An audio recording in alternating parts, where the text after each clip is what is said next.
Good afternoon, everybody. Welcome to First and Ted. I'm Ted from TED Talks Ball. And with me, of course, is Aaron Labigan of 49ers First Takes. Let's see here. I should have his info flying in the banner, but of course it's not flying. So let me fix that. But yeah, Aaron, well, normally we come to you Wednesdays at 3:30 Pacific, 6:30 Eastern. But yesterday I had a family photo shoot with my wife and son and dog, and it just took from like 3 yesterday till 8 or 9 at night. It took forever because it was not nearby. Anyway, bottom line is we're here today and we're ready to rock and roll. So, Aaron, how are you doing today? A little worse for wear. I'm back working and I got my issues, but got to do what I got to do. But physically, but mentally, I think I'm as sharp as a tack right now when it comes to Niner talk. There's a lot to talk about. Uh, Dude, I had to pull myself away from my phone last night because I'm looking for two things. Trey Lance either being traded or something happening that's like concrete like something happening, you know what I mean? Because just how bad everything went yesterday, and the Nick Bosa deal, and it was just like I'm like, all right, I got to go to bed. Like I was literally looking at my phone till like 1 in the morning, clicking on your tweets and this person's tweets. I'm like, all right, this is getting ridiculous. So Yeah, it was a rough day if you're a Trey Lance fan. Luckily, you're not, or at least not as big as I am. Yeah, and we'll get to that. We'll get to that. Obviously, Bosa. I was saying even last week it was starting to bother me. Last time we talked, last Wednesday, I was like, oh, everything's fine. We'll get it done this weekend or by Monday. But then even the next day on last Thursday, I was talking to Pete Burge, who I do, from Niners DNA, who I do my Thursday shows with. And towards the end of the show, I was like, but iron sharpens iron, and we need to get McKivitz ready for week one against TJ Watt. And even Trent Williams, as great as he is, it'll help his calluses to build up to have some reps against Bosa before, again, TJ Watt and Alex Highsmith week one is going to be a big test for both of our tackles, as good as Trent Williams is. And unfortunately, as raw as McKivitz is making his first ever start at right tackle in the NFL, is a big concern. So, yeah, I'm worried about Bosa, and all this talk about us being a win now team goes out the door if we don't sign Bosa, or if he holds out for a few games. That could really put us behind the eight ball. So I hope that Lynch and Parag and Kyle. People say, "Oh, Kyle doesn't have any say in that." I'm like, bull. Kyle has final say on all personnel decisions. Kyle has input on that. If Kyle says get it done, it'll get done. Anyway, we should also say hi to folks here before we get too far behind in the chat. We got Sivo Supremo in the house. He says he won't lose his job. I think he's talking about Kyle. That was from this morning. not Got yet, James. Go ahead. not yet. Not yet. Yeah, there you go. We got James Durnall was a little early too. Said I'm as spicy as hell today. I'll be ranting along with Ted. Oh, you think I'd be ranting, James? I don't know, man. What Ted's would I not the be ranting ranting type. What about? are you talking about? Yeah, I mean, everything's perfect. Why would I be mad? Ted's blood pressure doesn't get sky high when we talk about Trey Lance. Yeah, no doubt. We got Nancy Cameron in the house. Welcome, Nancy. Thanks for joining. We got CJ Gray says got to get Aaron's take. Yeah, that's what we're here for. No doubt about it. I don't feel confident in Ghostbuster, but how his plays not as low as Lance, I felt that he would go with Ghostbuster. I guess he's talking about Darnold. I called him 6 Cent Sammy. He kind of won me over a little bit in camp. He played a little bit better than I expected, but not as well as Lance. And I just don't have any faith in Sam Darnold. I think it's a huge mistake Yeah. naming him QB2. Listen, you guys know how I feel about Brock, but I never take shots at Trey. People can go through my tweets. There is no disparaging stuff. I don't say disparaging stuff about him. Like I said, I'm if you want to call me a homer last year from what happened, just based on how we ended the season with Brock, that's kind of where I'm basing a lot of my mental state with Brock Purdy. However, I from the reports everyone was giving, including yourself and everybody that was at camp for however many days, it was uh, almost 100% across the board. Trey Lance was having a better camp than Sam Darnold. Like, it was not even close, right?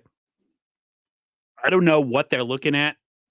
I don't know if it's something that we don't know about behind the scenes, but I don't have a lot of confidence in him either, Sam Darnold. I think Sam Darnold, to me, is what he is. And you can put a whole new coat of paint on him and throw the red and gold on him and have Kyle's an influence. But, all this talk about him being the next Steve Young or has a chance to be like Steve Young and resurrect his career, I don't buy it. I don't think he has it up here. He might have the physical tools, but I don't think he has it where it counts. And man, I don't know. We talked about this offline. Just the way that they handled the whole situation yesterday was really low class. They treated Trey Lance as an afterthought, really, the way that they dealt with them. They didn't even have the nerve to do a live press conference or a live interview. They had a pre-recorded interview on KNBR with Tom Tolbert. Okay, he was not even a football guy; he's a basketball guy, right? Yeah, and former Warrior. Yeah, and from what Jess Sanchez kept saying, it was like predetermined questions.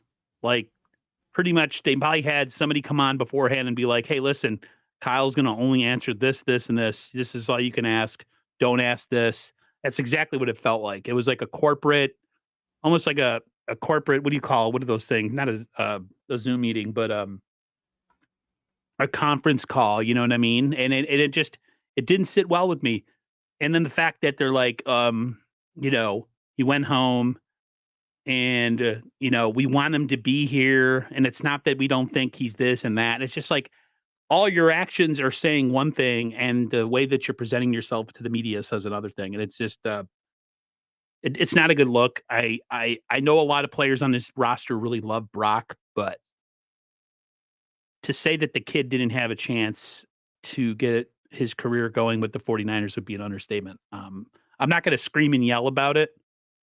A lot of people have, but yeah, it was tough to watch yesterday. Like, be a man or be men, take the media, take them on, answer the questions, be forthright. And they didn't do any of that. And then to top it all off, John Lynch is like, I don't know how this leaked. I don't know how this possibly could have leaked and got out there. It's like, you guys let it leak that this is what was happening.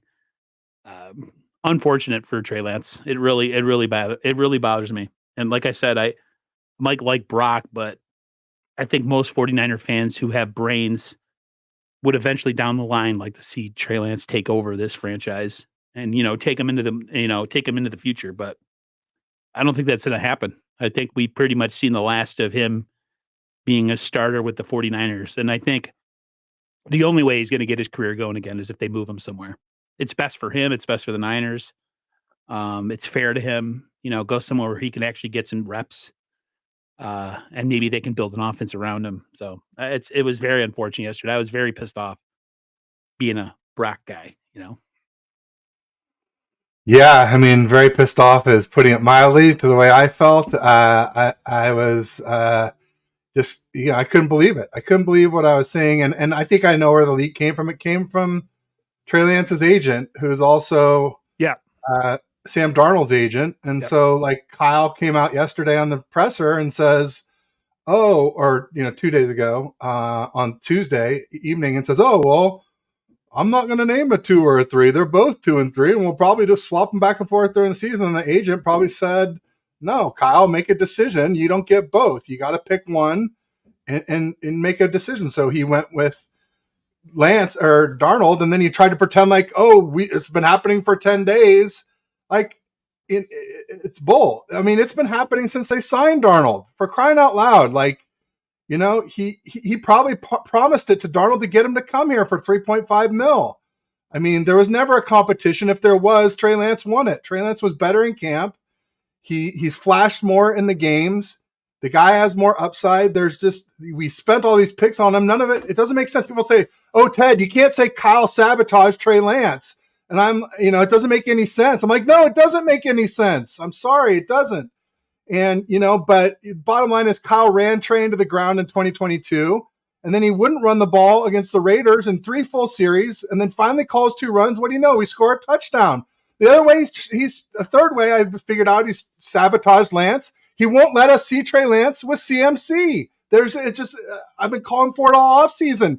Kyle just categorically will not let that happen. He doesn't want there to be any, but he's saying like Lance should be the starter, even though there are people saying that, or at least saying that there should have been a competition so we would know for sure.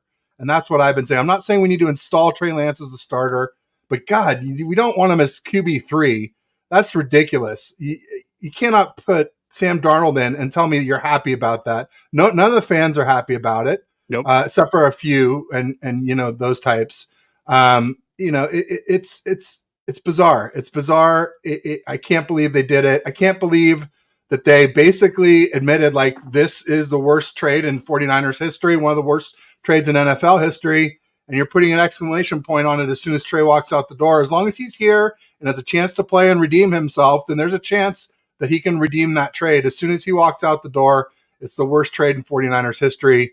And especially if Lance goes crazy somewhere else, they look like total nincompoops. And it's like, oh, we're too good to develop Trey Lance. Well, then you better be good enough to win a Super Bowl this year. It's take 6 or bust, Kyle. That's it. No, I agree. And it's funny. It's like the whole premise of saying that this team is a win now team, right? Why draft a quarterback who's a project, who essentially from 2017 to right now has thrown a little over 420 passes live in game. Okay. Tom Brady did that, like in a season? He threw that amount, or probably even more. And you essentially, something happened in that draft room, whether the scouts, whether Kyle, whether John, not everybody was in agreement with the Trey Lance draft pick. There's just something off about it. I don't know if you sense that too. Like they were not in unison. Not everybody agreed. I think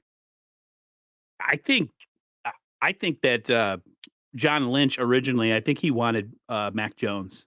I really do. I don't know who Kyle wanted. It's hard to tell because he didn't develop Trey, and I think he would have had even less development with a guy like Justin Fields, who has a hard time throwing the ball. I mean, it's obvious he can run really good, but he's pretty erratic throwing the ball. Throws a lot of interceptions. He's a hell of an athlete, though, right? If you're gonna go through that whole situation, and draft a quarterback that essentially is a project, and you're going to keep Jimmy Garoppolo, and you have a win now roster, then it's pointless to draft him, because where is he ever going to get the chance to develop if you're in this win down window and you have veterans that essentially call boohoo on him and don't like you running plays with him at the goal line because it makes Jimmy Garoppolo look bad? Like, then what was the whole purpose of drafting him? Like, what was the onus behind swapping all those picks with Miami, and who now, me and my brother were talking about this because everybody knows a Dolphins fan, but like, they won the trade. There's no doubt they won the trade, no matter what happens with Trey Lance down the road, because it's probably not going to happen with the 49ers unless it's some like dream Disney thing where like he finally gets a shot and takes them to the Super Bowl.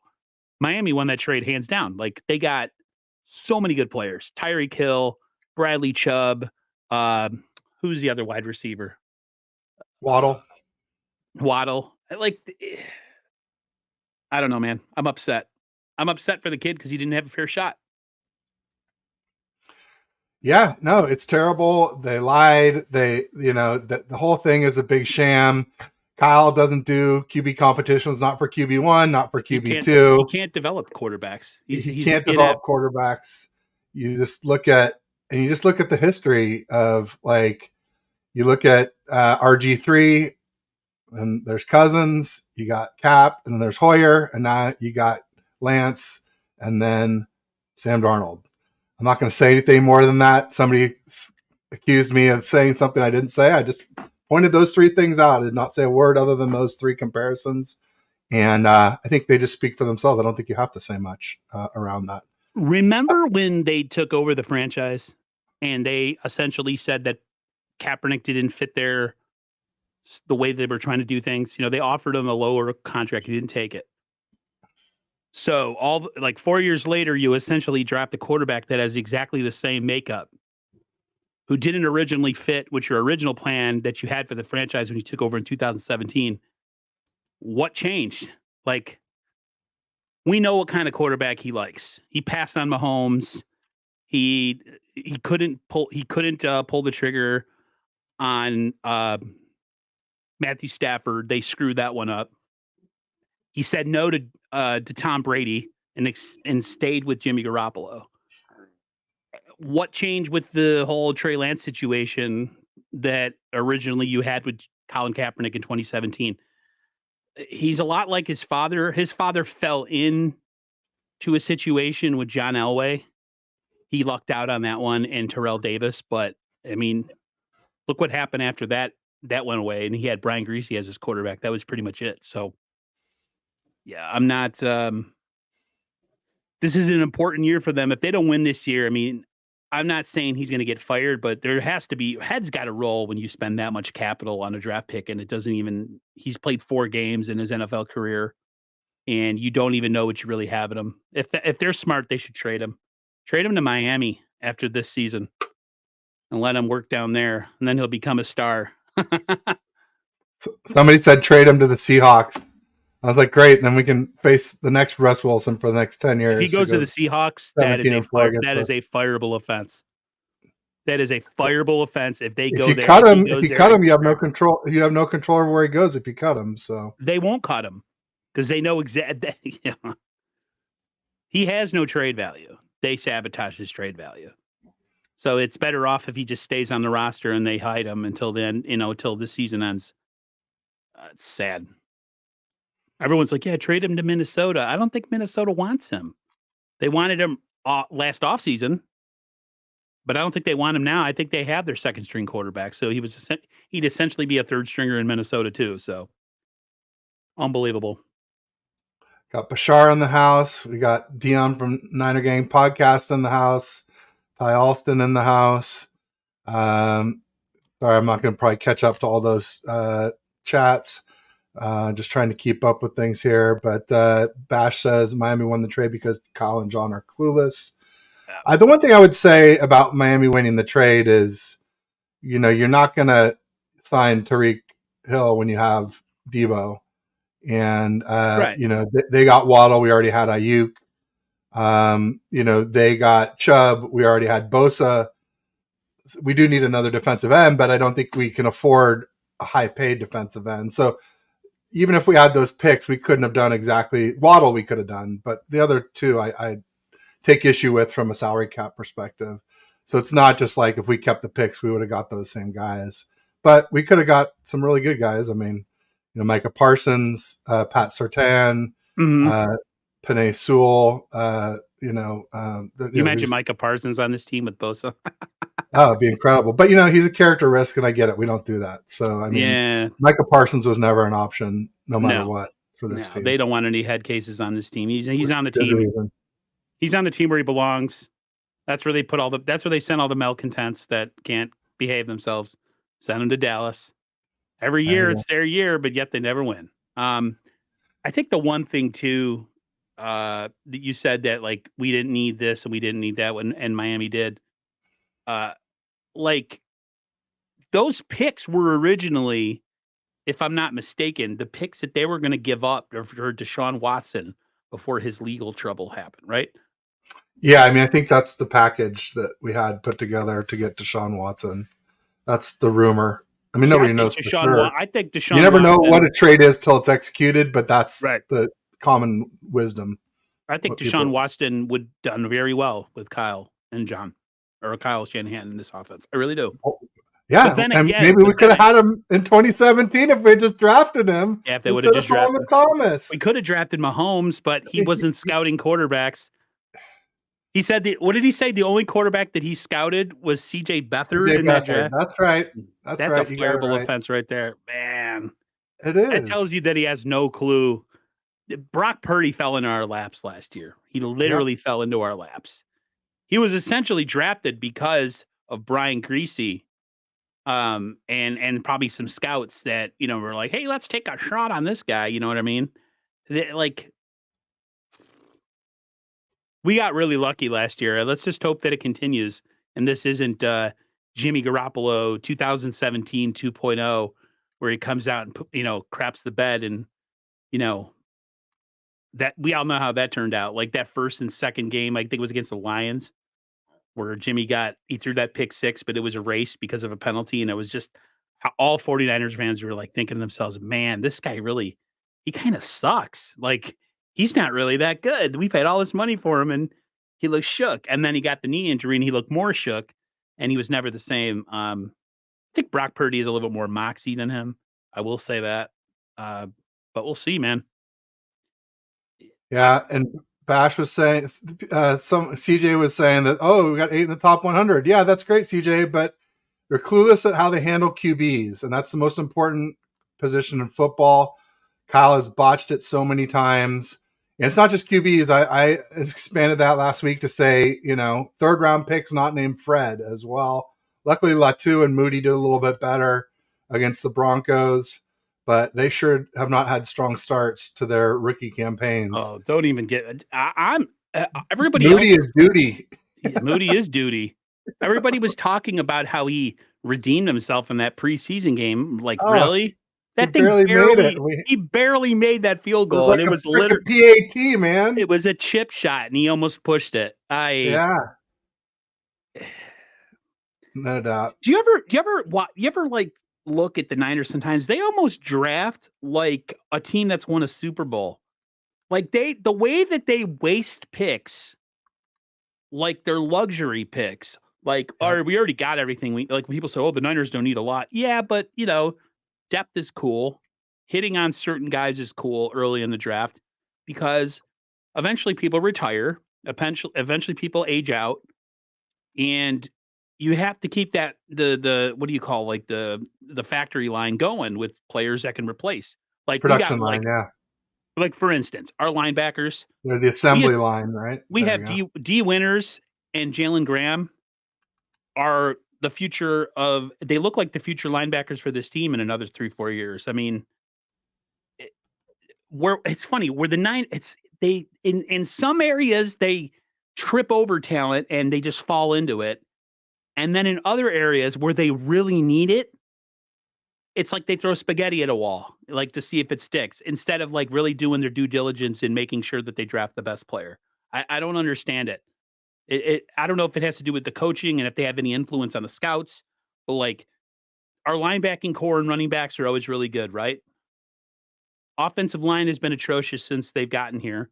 The only thing that they've done good on the offensive line is sign Trent Williams, which is a no-brainer because Joe Staley retired. So they run this franchise sometimes like the 80s Niners where like we draft guys for luxury because we've won 3 or 4 rings. They haven't won anything. There you go. No doubt about it. Agreed. There's some people asking if we think that Lance will play tomorrow night against Denver. Oh, if Lance will play tomorrow, I can't see it. I can't see it, Ted. Why would I put my body out there and risk my body on a franchise that doesn't believe in me? Unless he's a good soldier and he's just gonna soldier through it and make himself look better down the line for a team that wants to make a move on him. I don't know, man. Would you? Would you trot yourself out there in a preseason game that's meaningless as the third string quarterback, knowing the franchise could give two craps about you if you succeed or fail? I don't know if I would. I wouldn't. No, I wouldn't. I think he has every reason in the world not to, other than just sort of pride and the fact that, yeah, like you said, he might be auditioning for his next team. But if he gets hurt out there tomorrow night, it's just going to be like, wow, one more strike against Kyle and John. Yeah, the strikes are starting to pile up with those guys. They have a lot of goodwill invested in this team because of the success we've had, even though we haven't won, and the good roster that they put together. But eventually that wears thin and win a championship. The problem is like who do you bring in as a coach? if you're going to fire Kyle Shanahan. They're all taken.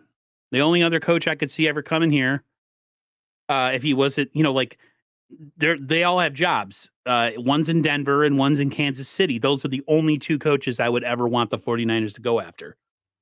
So it's almost like we're stuck with Kyle Shanahan for life because who's a better option? Oh, you know why we are stuck with Kyle Shanahan? Because Tom Sula and Chip Kelly. That's why nobody's like, do you want that again? Like, screw off. Like, that's such a weak, sissy ass, mediocre. Just like, we're just fine coming up short. We don't care if we never win a ring because, well, at least it's not Tom Sula and Chip Kelly. No, at some point you sack up and you say, I don't care if we have to take a step back to move forward. If Kyle's not the guy, you go find the guy. If Brock isn't the QB, you go find the QB. Like, you don't just settle for mediocrity and expect to win in the NFL. You got to be great at everything. Coaching, QB, you name it. Yeah, cool. Brock Purdy has a lot of pressure on him this year. They have to win.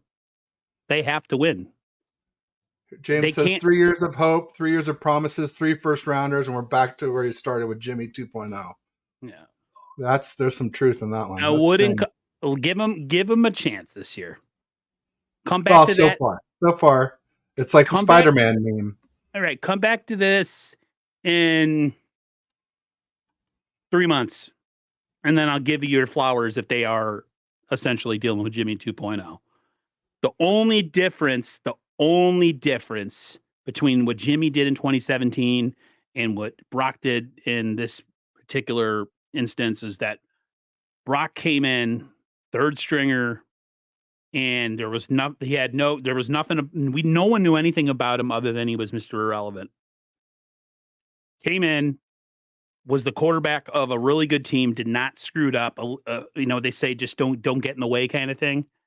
And he was in some pretty high pressure games, and he played relatively well. Jimmy Garoppolo was in a situation where the Niners were already done. They had no chance in making the playoffs. And they were playing a bunch of meaningless games against the Jaguars and the Bears and the Seahawks that nobody cared about. Though that to me is the difference right now. Now, in 6 months, when the season's over, we could turn, then you can attack it. I won't attack Purdy yet. That's all I got to say. I won't attack him yet. I want to give him the benefit of the doubt. Bash said Kyle didn't even draft a line. DeJuan Jones is available 3 times for us. He was. And so right after Purdy better do well and stay healthy. Right. Unless somehow Darnold does well, which I'll refuse to believe until I see it. Then, McKivitz better do well. That's probably the number 2 concern on this team.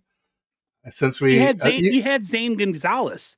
Yeah. Why draft Brock Purdy if we have Zane Gonzalez when there's an offensive tackle there in the end of the 3rd round that you would essentially plug right in and be your right tackle now and then eventually become your left tackle once Trent Williams retires? Because are you that confident that Trent Williams is going to play out his contract? Me? Really? No, I don't have, I have no faith in that. Probably his last year. I have a feeling this is his last year, regardless of what happens. Yep. I really do, because he's a big guy. He has a lot of injury issues because of how physical he plays. I don't see him being here for the length of his contract, which is I think he plays till he is 38, 39. That's not 38, I think at least. That's not happening. There's no way. Niners priority first round going into the draft in 2024 is offensive tackle. It's a boring draft pick. Nobody cares about it, but it's so crucial. You have to draft your draft him as right tackle or draft him as a left tackle, kick him over to right. And then when Trent Williams retire, you got your guy. You cannot you cannot draft and run your draft room like you just won a Super Bowl. These aren't luxury picks. You have to hit. That's how you keep the ball going year after year. I mean, look at the Steelers, right? Steelers recently, the guy that ran all their drafts in the front office finally retired, right? But they were in it every year. They might not have won it. Maybe they don't make the playoffs, but they had a legitimate roster every single year. They can, they have these good receivers that they have. everyone's like, "Oh no, Antonio Brown's gone," and then another guy steps in. It's like it was like a factory, you know what I mean? They always had another guy ready to step in and take over, and that's the Niners. Sometimes I feel like they draft almost as if like they've done it already, and they don't have to put a lot of stock into their players. But we'll see. Hey, real quick, Bryant Culp in the house. He was saying, Raphael saying it's his birthday. Well, happy birthday, Bryant. Yay!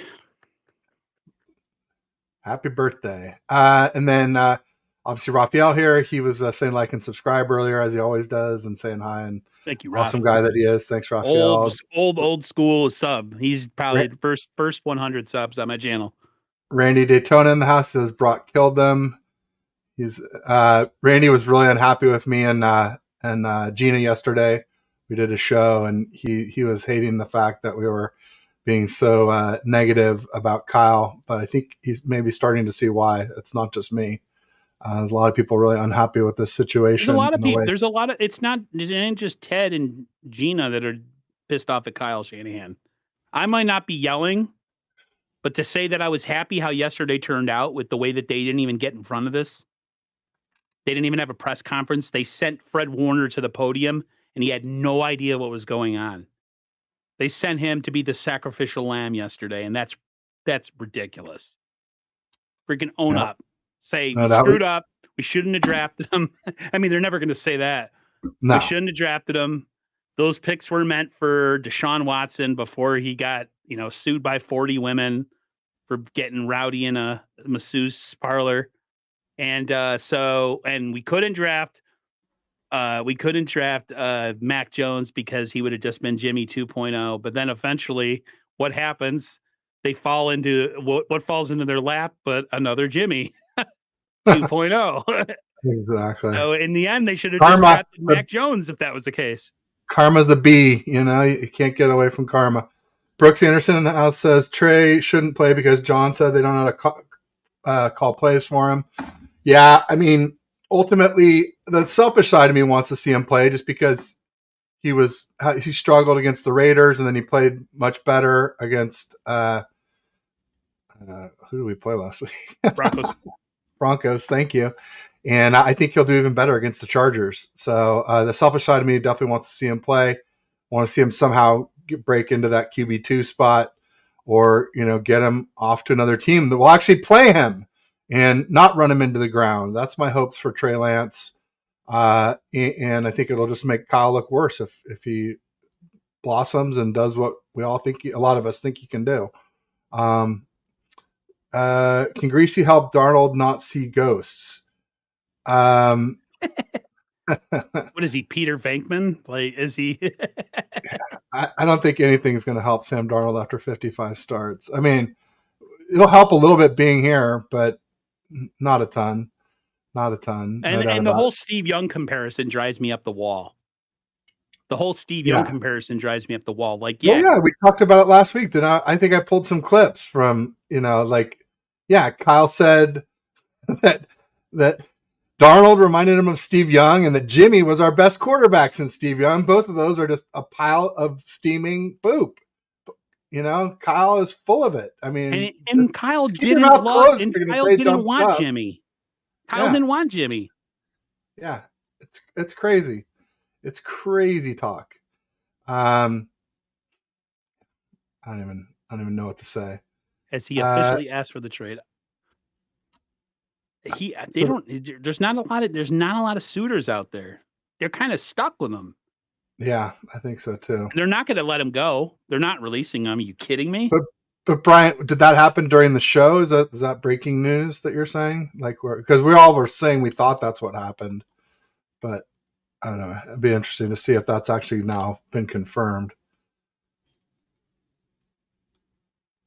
Watch Trey come in and take us on the game-winning drive. Well, he did it last week. And I don't know if you saw it, Aaron, but I posted up a clip from Eric Crocker where he was saying basically if Lance could play a little more consistently, there's nobody on this roster that could touch him when he's playing like he physically played. No. When he was playing and just when he was zipping those throws in contested coverage down the field, right. 20 yards down the field, lasers. No, I agree. Nobody, 100%. Darnold and Purdy can't do that. I've said it repeatedly. Like these are throws that are not in Purdy's, clubs that are not in Purdy's bag, if using the golf metaphor. I know you don't like that one, but To me, when it comes to Brock and when it comes to Trey, the reason the 49ers trust Brock is because Brock is safe. Brock's Trey's the knock on Trey, and I do see it if you watch enough games. Trey doesn't his field vision or his seeing of the field is slower. He processes slower, which is because he doesn't get reps. So he doesn't have a chance to grow and get better and be able to see the field quickly. And all that comes from reps, right? I mean, Brock was at school for 4 years. Brock, with all the tangible, he's all about intangibles, Brock, because he doesn't have the physical part. Every time I watch Brock play, I don't see it physically, and I'm not impressed looking at him. But as of now, he was able to do it last year, and now we just have to see if he does it this year. But that's it. Trey has the ability to do things that Brock could never do, and you're right. Like watching him zip those passes in that preseason game, the way he was able to torque his body and throw them downfield was. The kid has the physical talent. I just wish he had the chance to mature and grow and get the mental part of the game to catch up with him. it's almost certain that all he needs is reps. And it's just like, but no, we're too good to give him reps. Well, then we better be good enough to win a Super Bowl. That's all I can say, because we've come close 3 out of 4 years. Making the NFC Championship game ain't going to cut it, guys. Even just making the Super Bowl and hand grenades. Losing another Super Bowl isn't going to cut it, Kyle. My Shanna fandom is on the line here. In fact, I mean, it's really, he needs to win that to get my Shanna fandom back at this point. I'm mad enough where it's like, I'm not going to really be supportive of Kyle because there's nothing that can be done this regular season that's going to impress me. I'm sorry. It just isn't. It needs to be a Super Bowl win or bust. That's it. Yeah.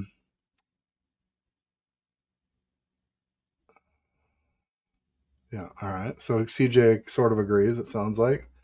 And they still haven't sorted out a contract for Bosa on top. Yeah, that's huge news. I mean, John Lynch is not extremely happy about it. Oh, because I think for the first time they actually have a player who's not going to play games with Parag Marathe's tactics of team first contracts. It looks like they're going to have to step outside their wheelhouse for once and actually pay somebody legitimately and not try to have escalators and injury clauses and all that other stuff that the Niners love to do with their contracts. Pony up, fellas. Payo time. Zach's here. Says, hey, Niner friends. Up, welcome, Zach. Best Rams content creator out there. Outstanding. Yeah, he's great. Great guest. Anybody who wants to have him on their show, I would definitely reach out. Love having him on a couple times. You must have unsubscribed. Did I make you mad? Did I say mean words about somebody? I apologize. Well, that's a good point. If you're watching on Aaron's channel, make sure you pop over to my channel, give me a like and subscribe. Same thing if you're on TED Talks Ball. Hop over to 49ers First Takes. Aaron's link is in the description. Also, if you're watching on a computer, open up a second tab, watch us both at the same time. That way we can get more views.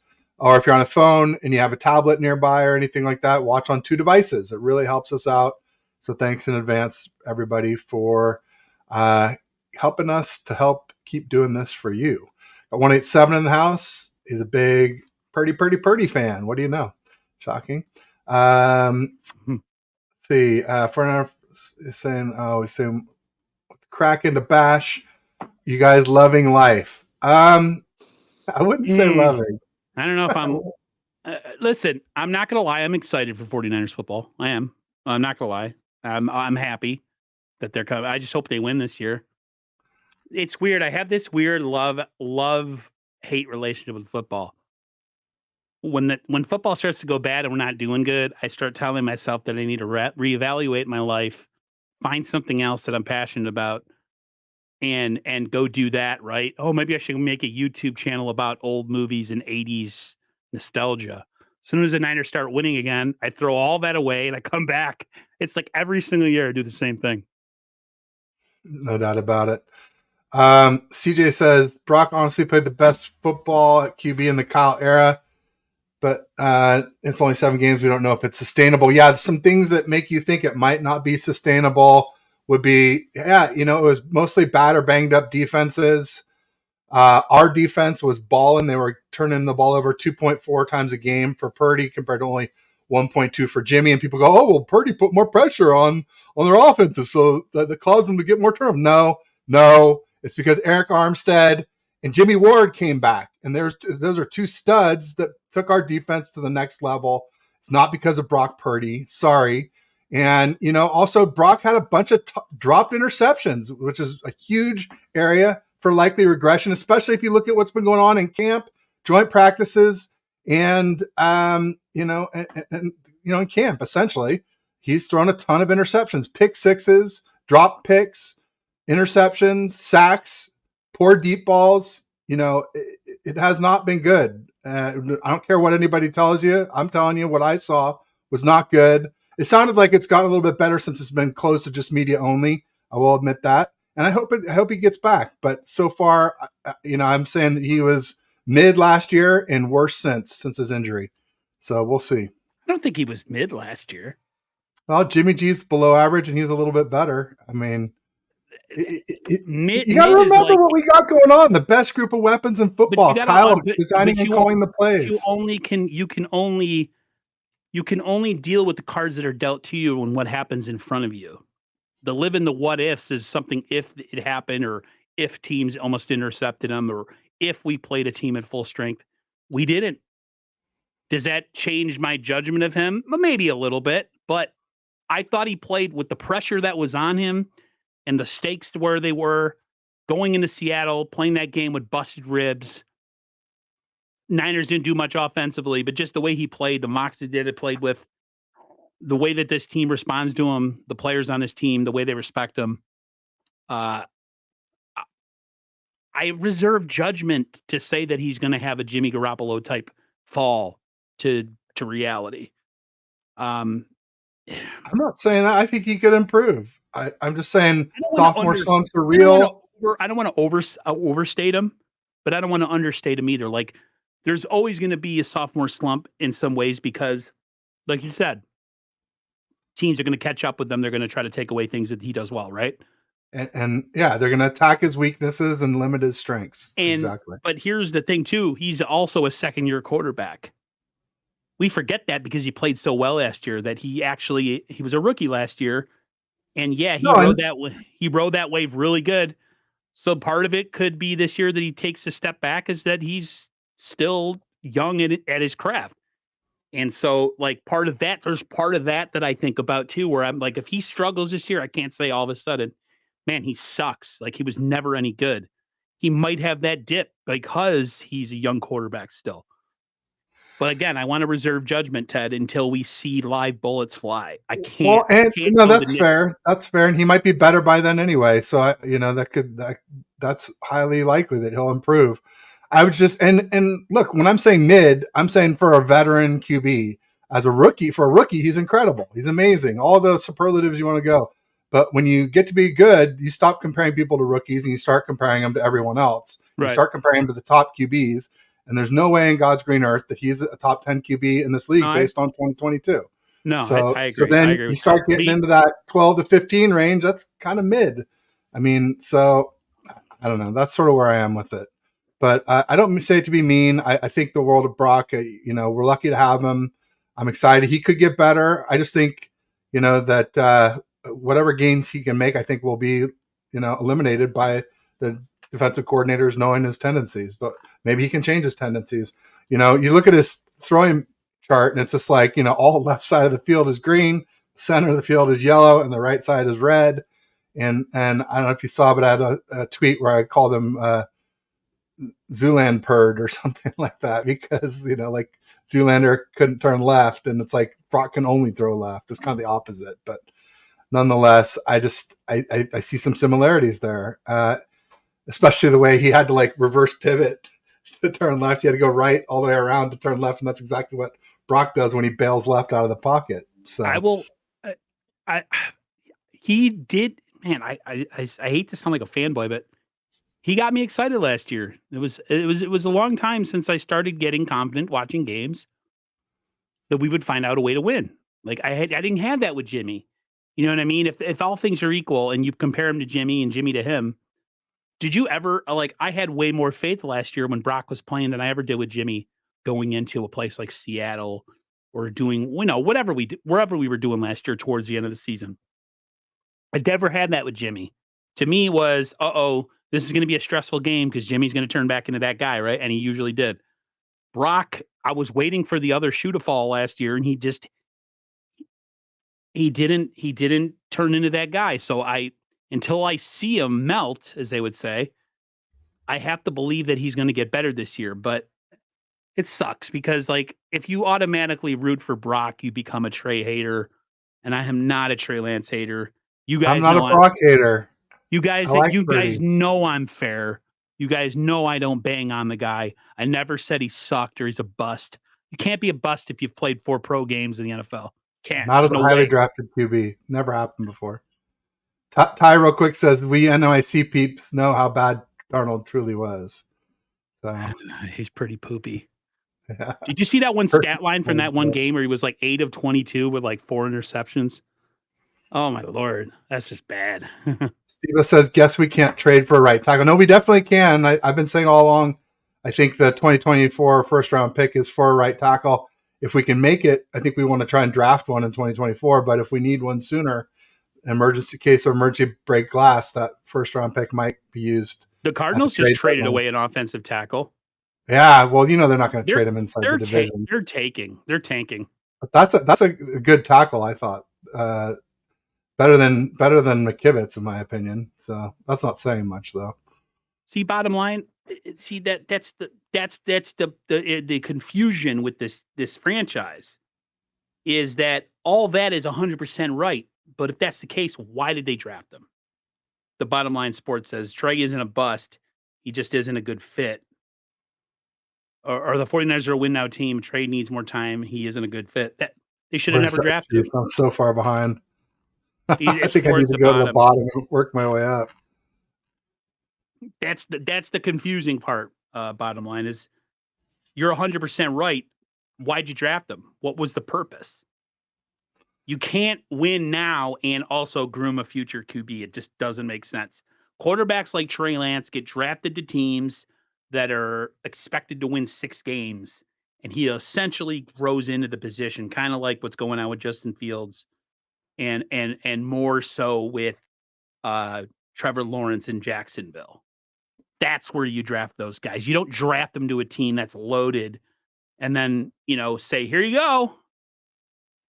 No, because the first of all, the fans will demand something different, and coaches will get pressure from the front office to why are you starting this guy and costing us games when we have this roster that isn't all in the prime of their career. So it was a stupid thing to draft them. They should have never done it. It was dumb all around. I don't blame Trey whatsoever. I blame the 49ers.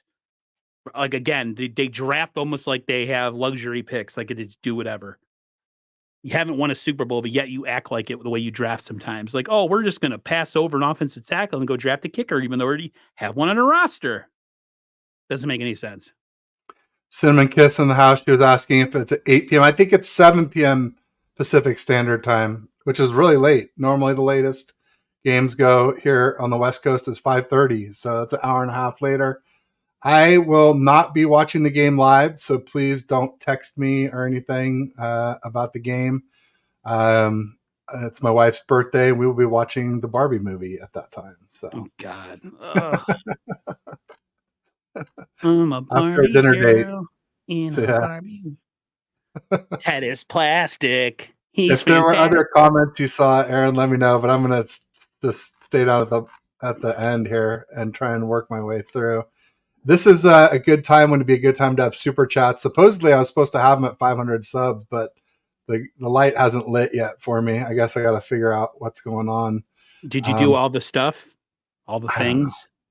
I thought there'd be a video on it. I looked for one. I No, couldn't you really go find into your analytics. There's a way to you have to start. There's a whole thing to start your monetization. it. And you click the earn button, You right? have to And go to your then, YouTube studio, and it's going to ask you it'll ask you to set it up. all right, I'll try it. Because this would be Just the perfect show with this many people and the chat's just going bananas. It's Um, bananas. B-A. no, don't I do it. don't know the Gwen Stefani, uh holler back, girl. listen, I had it for her back about 25 years ago. Back in when she was with No Doubt back in her mid 90s. Yeah, that was Yeah, that me don't likey. speak. I know what you're thinking.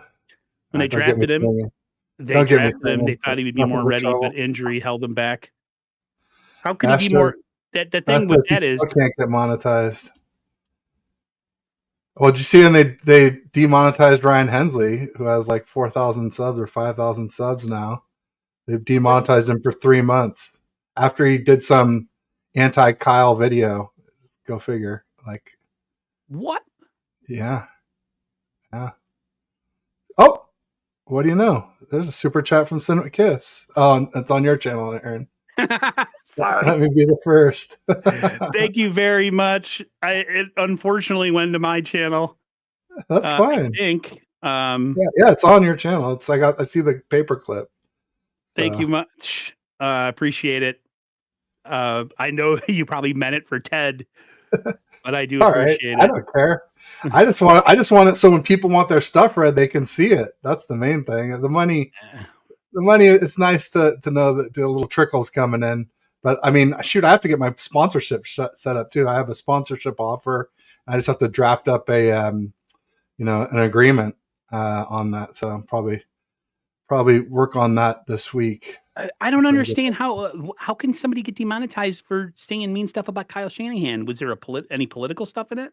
I don't know exactly what it was, but I tried watching the video and I didn't make it all the way through. But Oh, yeah, I'm not sure. But it was definitely. Oh, I there we have go. Top Ted of Venmo. yeah, Ted, start putting your Venmo on Ted, you got to be like certain other people we know and just beg for money on YouTube. There you go. No, I should put it on my overlay and all that Please stuff. pay me. Please pay me. I have something going on in life. Pay me. Come up with some fake sob story like some people we know. And people are like, okay, I'll give you money, and nothing's going on. Or tell them that you can get them StreamYard at a discount. Yeah, we'll give you Didn't someone StreamYard do at a that? discount. We'll have it's $10 a person, but we have 50 people going for it. So the money from the other 40 all goes into my pocket. Like, yeah.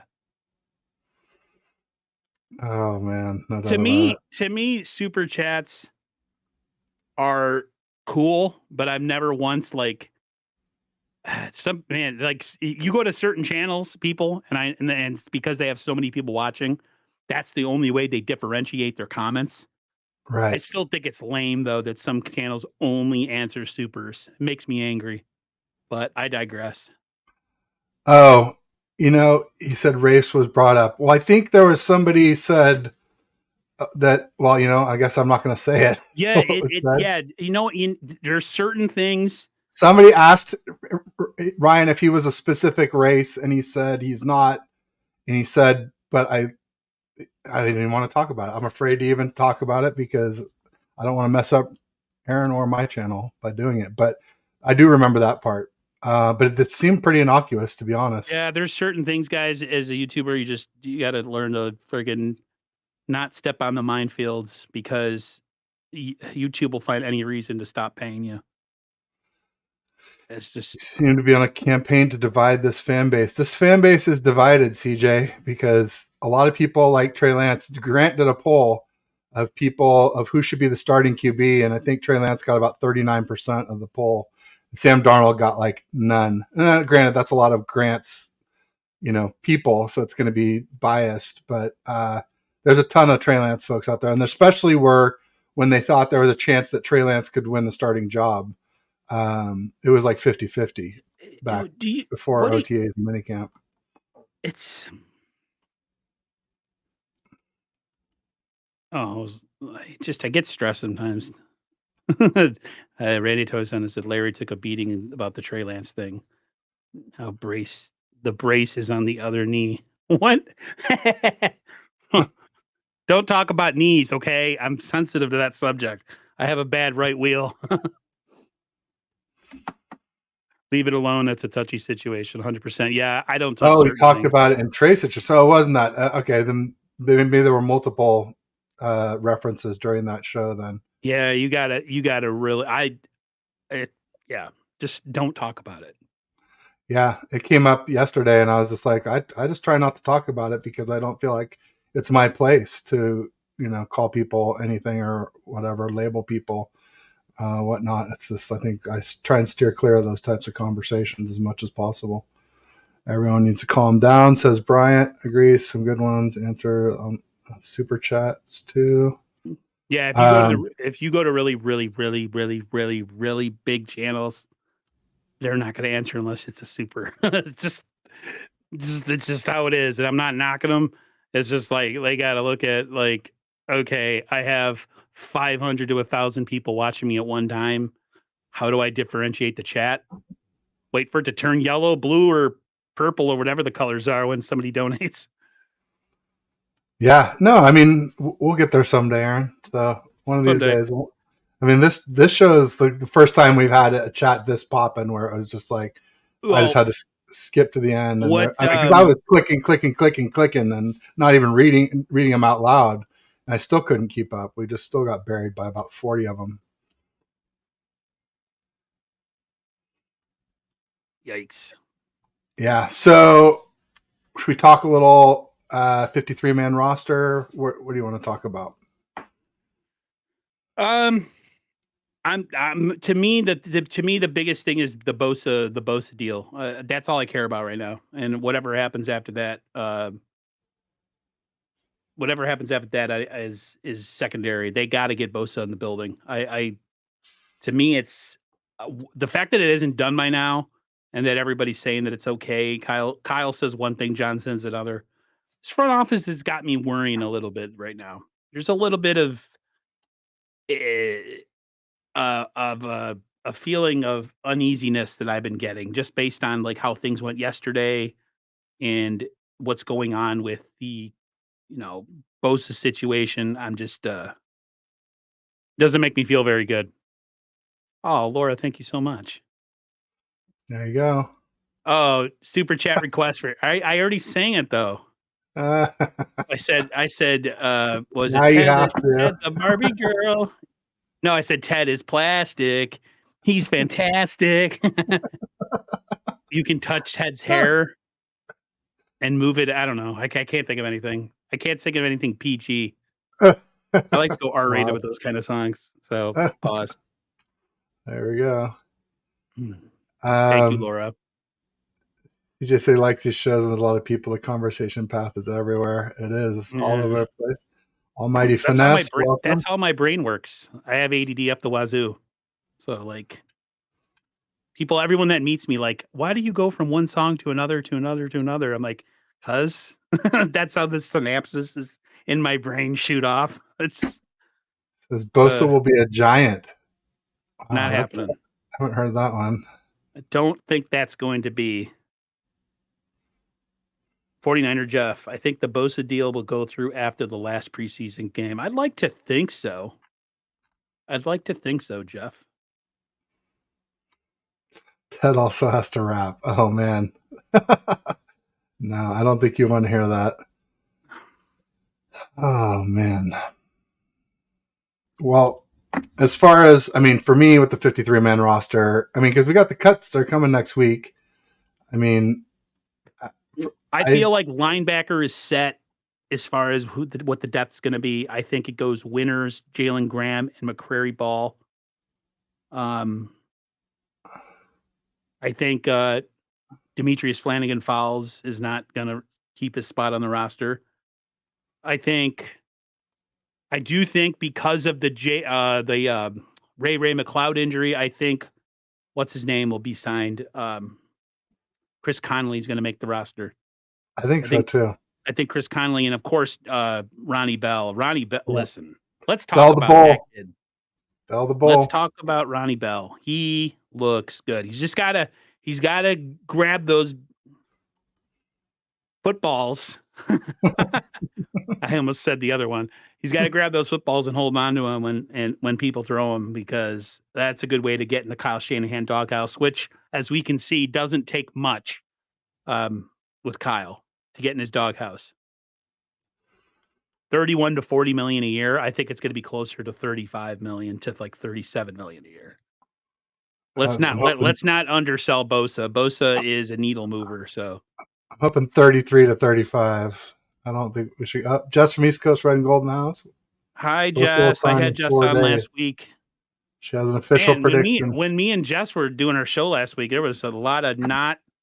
I mean, it was just a basic, like we had no hot news happening. Literally, everything exploded after that show with the preseason, and then what's happened this week. Whoo! You can touch Head's hair and go into his lair. I don't know about all that. Oh, let's not see. That's what I mean about songs going R-rated. Awkward. Yeah. Yikes. I can see 49ers and Cowboys in the NFC Championship game. We'll kick their ass again. I don't think it's a slam dunk anymore with the Cowboys. I do. They got Pollard back. They got Brandon Cooks. They already have CeeDee Lamb. I think their quarterback is our bitch. I mean, Dak is not great, but no. I mean, a couple of years ago, I was pulling for Dak as to be a. They have a good O-line, though. Well, I guess they got to sign Zach Martin, their star right guard. So if they don't do that, that could be trouble for them. But I mean, if they do, I mean that's kind of like their Bosa right now. I mean, really, I mean, we each have a holdout. Chris Jones is holding out. I think that's the logjam for Bosa, is that he's waiting for Chris Jones' deal so he can go pay me more than that. Yeah, to me, it's a pissing contest of who's going to blink first with that one. But the Niners Chris Jones says he's willing to sit out 8 weeks. Are we better watch what you wish for, because they probably don't need you, because they have the best quarterback in the NFL. They'll just score 50 points a game and outscore everybody. They don't need a defense. Still, though, he's like arguably better than Aaron Donald now. I don't know. Yeah, he's definitely right now in his career, he's the best defensive tackle. He single-handedly ruined that Super Bowl against the Chiefs and the 49ers up front. A lot of people are saying Deuce Vaughn for the Cowboys, too. Pollard and Deuce. 49ers, Giants, NFC. Okay. I think if the Niners make it to the NFC Championship game this year, I think it's going to be the Eagles again. Eagles, I think, are going to make it up there again, regardless of that. I really don't want to face them because I think they're a tough matchup, but Niners got to get home field this year. The Niners got to figure out a way to get a home game.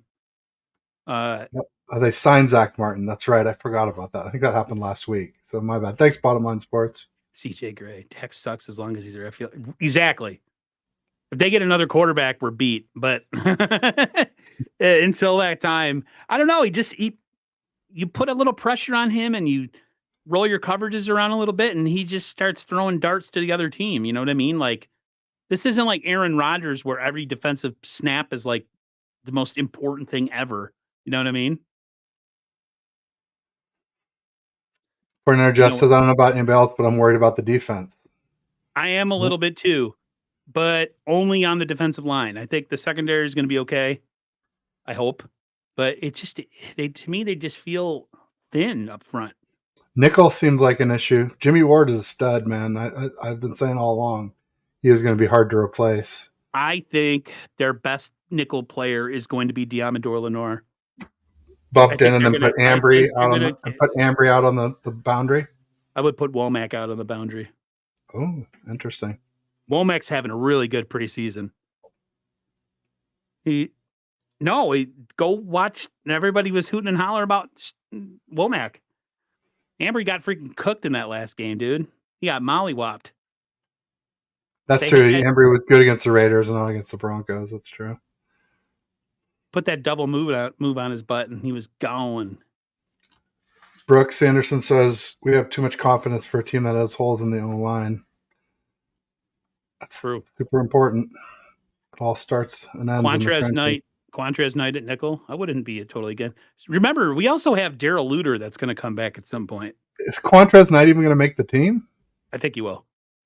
I think he will. He was one of the people everybody talked. Womack got burned twice against the Raiders. Yeah, and Oliver got burned a few times too. But again, without the pass guy, yeah, we did pick up Hargrave. That's a big one, the Grave Digger. Yep, the That Gravedigger. could be Yeah. our Charles Haley 2.0, but in a good way. Once Bosa gets on this defensive line with him, it's going to be an interesting. That I'll reserve judgment of what I think about the defensive line when that happens. I still think they. I still think. Do you? To me, I think as far as the other end, I think Clelin Ferrell has cemented himself as the starting and opposite of Nick Bosa. I think Drake Jackson's going to be riding the pine and coming in and not mop Yep. up duty, but is depth. I mean, he's a veteran. He's played on a national championship team and a poorly um, constructed Raiders D line. So I think, He has burst off the end. There's no doubt in that. There's no doubt. I mean, you watch the games. He doesn't always get to the quarterback, but he definitely has some moves that get him around the corner. Dak had a down year. Dak has him down. I just ever since he snapped his leg, just not the same player. But I don't know. He just plays when in big games. The Cowboys find a way to make mistakes. That's their mo. well, with the Eagles, they had a lot of turnover. They obviously lost Hargrave. They obviously lost all their middle linebackers. Then I was freaking out because they signed Miles Jack And then and he Zach retired. Cunningham. He retired, yeah. And then C.J. Gardner Johnson obviously went to the Lions. They lost their right guard. They lost their running back, Miles Sanders. But then I saw somebody tweet today something about Jonathan Taylor and the Eagles. I don't know if there was an article or something. I didn't see any tweets about it other than that. Jonathan Taylor Thomas from Home From Improvement. the, from the Colts, man, Oh, the star running back. Like, we cannot let the Eagles get that cat. That would be big send him to trouble the behind that Dolphins. O line with freaking Jalen Hurts and those receivers and Dallas Goddard. Like, geez, Louise, that would be trouble. That would be our worst nightmare. Then I would say for sure we'd be seeing the Eagles in it. As is, I think they had a lot of turnover. They lost both coordinators, especially Steichen, their offensive coordinator. I'm not like penciling them in. I mean, I think they've had some nice looking draft picks, but draft picks bust a lot, and a lot of them take time to develop. The ones that don't bust, and so I'm not really ready to crown them just yet, especially because I think we have a much better roster as long as Purdy's healthy. Yep. Yeah, if Purdy stays healthy, we have a chance. If we have to depend on Sam Darnold, y'all can kiss the season goodbye. He ain't Brock Purdy. And that's sad that a guy this many years into the league, like he's gonna get compared to a guy that's played 8 games or whatever. Like that's why I don't understand the move to make him the backup quarterback. I don't the last 10 week days or so. What have you saw? Everybody else was at camp. Everybody saw every report that I seen, including yours, Rohan, Jesse. Oh, well, Jesse didn't really report on Twitter, but like all the guys that I know all said Trey Lance, Trey Lance, Trey Lance, Trey Lance. What were the 49ers watching? Were they watching film and seeing like he was? I don't get it. I don't get it. They had their mind made up. They made up their mind beforehand. There was never any competition. It was all just window dressing to keep And the then they get fan. on the radio and they think we're stupid. They think people are stupid.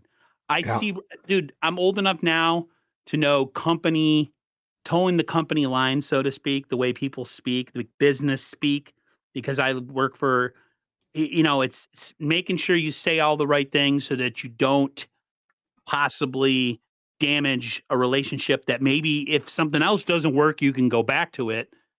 You will never want to completely burn a bridge down, right? So like you always leave something there just in case. That's what they're doing. They will not make a move one way or the other because they're afraid if something happens and he goes somewhere else that they're going to look bad. To me at this point, it's the damage is done. Go let him play somewhere else. Here, Bash answered it. He said Darnold is the yes man. That's what Kyle saw. Yeah, you know what we saw? We saw him dinking and dunking. Like Ryan Hensley called Brock Purdy dink and dunk famously during the offseason. Sam Darnold embodied that. At least during camp, Purdy ripped it some and threw it downfield. They weren't good. They were all overthrown or underthrown, but at least he let it fly. Darnold, never really went for it. and had a couple of the worst days in camp. He always looks super confused, He's doesn't not he? smart. He's not Nah, he smart. looks kind of dumb. Yeah, he's a duh surfer dude. I was just gonna say that, like, yeah, man, that's like your opinion, man. Darnold is better than Purdy. Oh boy. Okay, Salty. What I did you remember say? when he said Darnold is better than Purdy. Don't think so. I don't think he's better than Lance, let alone Purdy. I don't believe in absolutes, but I'm pretty sure I can believe in that one. Randy says we have to be able to win without Kittle, without Trent, without Bosa. Well, I don't think we're going to win without. And all those guys are pretty important, especially all of them. I think the Niners can win without Kittle. I don't think they can win a lot of games defensively with Bosa gone, and I don't think that they're going to keep a quarterback healthy if Trent Williams misses a ton of time. But I don't want to speak all the negative talk. Let me deal with that when I watch games during the season, and I'm super pessimistic and angry for everything that's going on. Purdy sucks, bust. Okay, That's a little harsh. I mean, I don't think I'll go that far. You can't really go 7th round pick until he's a bust. Say he's a bust. The dude almost went undrafted. Like, whatever you get out of him is just icing on the cake. Like, he wasn't expected to be anything. So the Lance haters get it. They're so happy now. Oh man, they are like pinching themselves, doing backflips. Do you guys think I'm a Lance hater? No. Because I feel like I put it on Twitter today. I was like, I don't want people to keep titling anybody that says anything nice about Brock as hater. They're a hater. You know what I mean? Like, oh, you're in this group over here. We're going to put you in this section over here. Like, I don't, Sam was the guy on the side. Of course he was. Absolutely. The only thing we can count on Darnold for is a turnover. But yep. Or just to play to avoid a turnover, which is probably even worse. Honestly, I see stupid people. These guys. There's a lot of stupid people on. Oh, I'm not going to say it. But yeah. As far as I'll say this, and then I really ain't gonna. I don't really have too much more. But Aaron, stay away from Twitter and other toxic forums. It's funny. Everybody's been losing their mind on Twitter and getting angry. Even my guy Ted. I haven't really said much. I have my opinions, but I'm just not angry yet. A good time to watch me lose my mind mentally is during games. I am the most overly dramatic, heat of the moment, doesn't see the big picture guy. That's if you want to see meltdowns, watch my Twitter during games. It's really bad. But right now I've been pretty good. There's no winning. Yeah, you can't win without Bosa. Not long term. You can win a game or two, but he makes the defense what it is. He's the straw that stirs the drink. Yeah, the haters are loving this. Yeah, well, they came for me yesterday. That's for sure. Who loves sucking Jimmy's ass?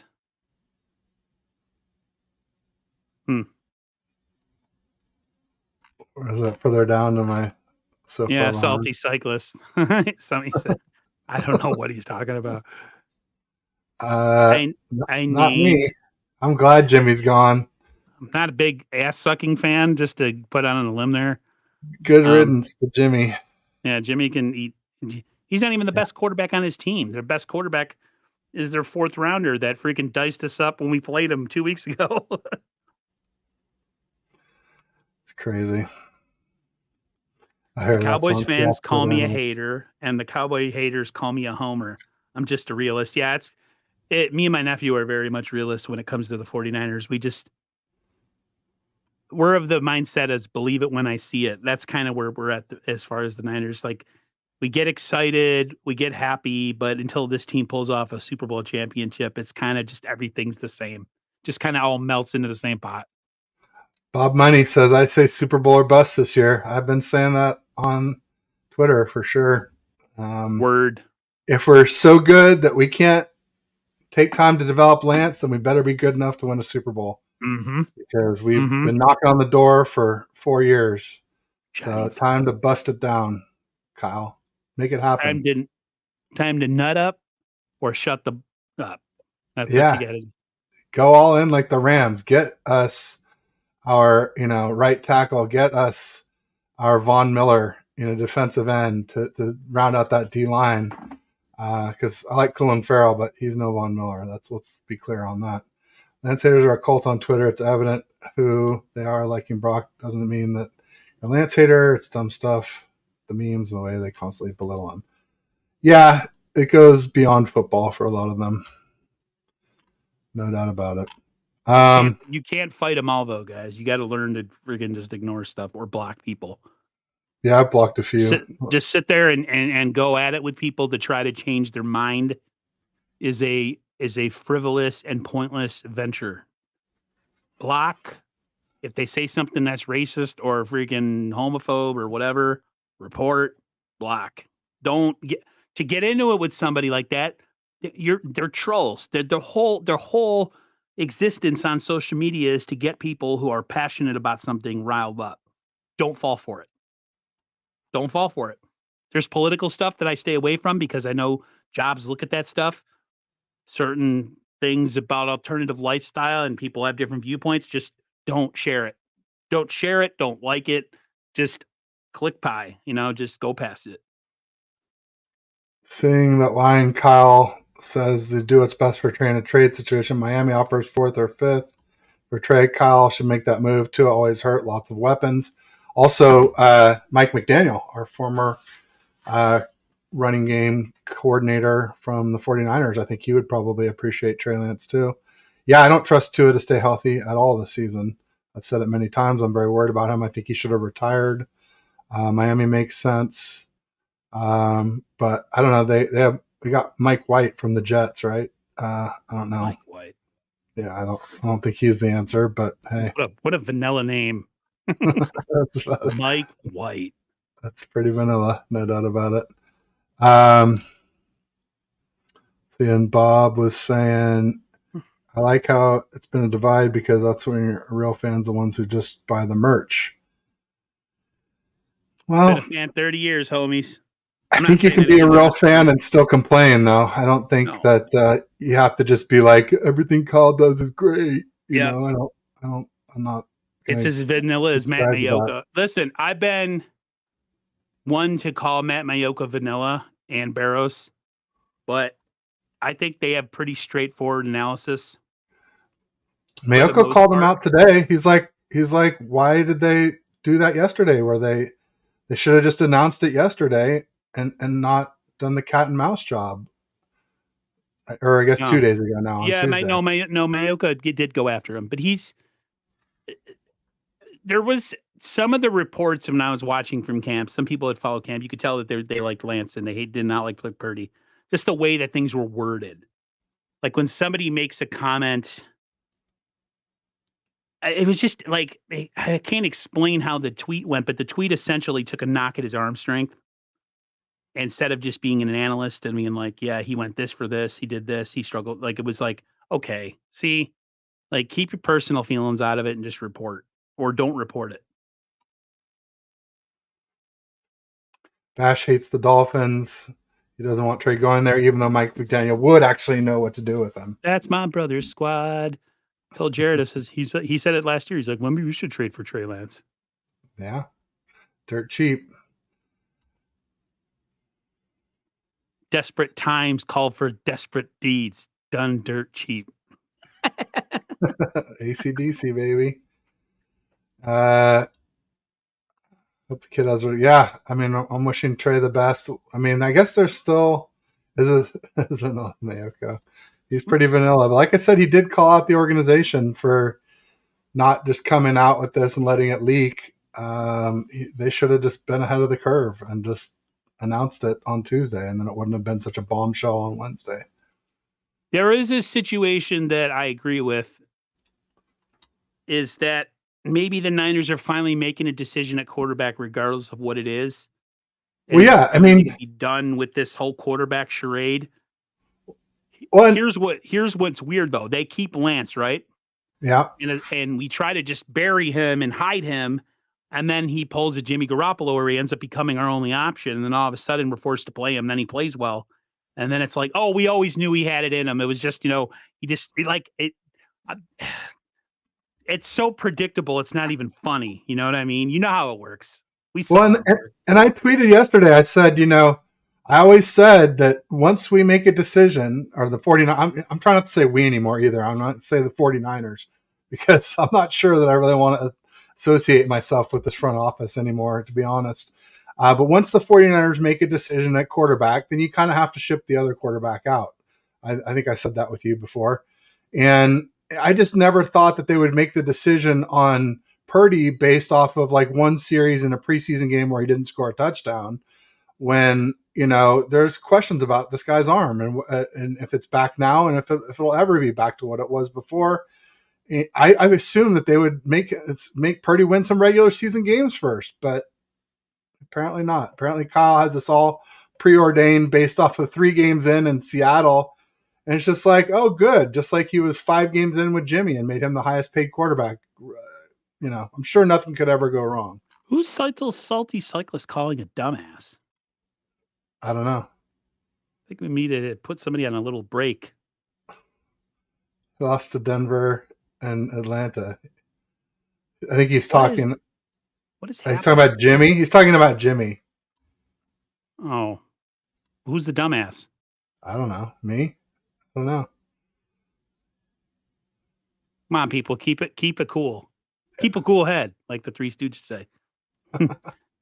They can't help themselves. They talk out both sides of their mouth like a true politician. Bachelor's hard work is usually rewarded. John Lynch should be a politician. He could say a whole bunch of stuff and say absolutely nothing. You know what I'm saying? Like, wow, there's a 20-minute press conference and we didn't learn a damn thing about the 49ers. No doubt. Same thing with Kyle. They talk in circles. They think the people that cover the team are stupid. That's why, I don't always agree with Grant Cohen's, but I like sometimes he just, he gets under their ass, and I love it. He'll ask the thing like when he says, maybe they got to drink more milk. That year everyone was getting hurt. He's a troll, but it's funny. It is. So Basher saying Mayoko just mimics and lies for Kyle 70% of the time. So he actually spoke out against him. Yeah. He actually said, like, why didn't you guys just say this instead of, that Darnold was number 2 right away, instead of like, oh, well, we're going to like swap them back and forth and there's really no number 2 or number 3. It's just sort of like, committee. That was dumb. And Mayoko called him out for that. So, at least he didn't, do the company line there. Because I do get after him for being, I called them out before for being vanilla and basic being ass. homered. Yeah. All right. So I think we're running out of steam here. Yeah, we're running out of steam. Let's call it. Let's thank everybody. Like I said, if you're on my channel, make sure you pop over to 49ers First Takes, give Aaron a like and subscribe. If you're on 49ers First Takes, pop over to TED Talks Ball. We're just at TedH6. You can find me there on Twitter or YouTube. Give me a like and subscribe. We really appreciate it. It's a great interaction. And if I missed your tweets today, or your chats, excuse me, hopefully next time we go live, I'll be ready for super chats just like Aaron is. That'll be the goal. But otherwise, I'll just say thanks, everybody. Peace, and go Niners. Yes.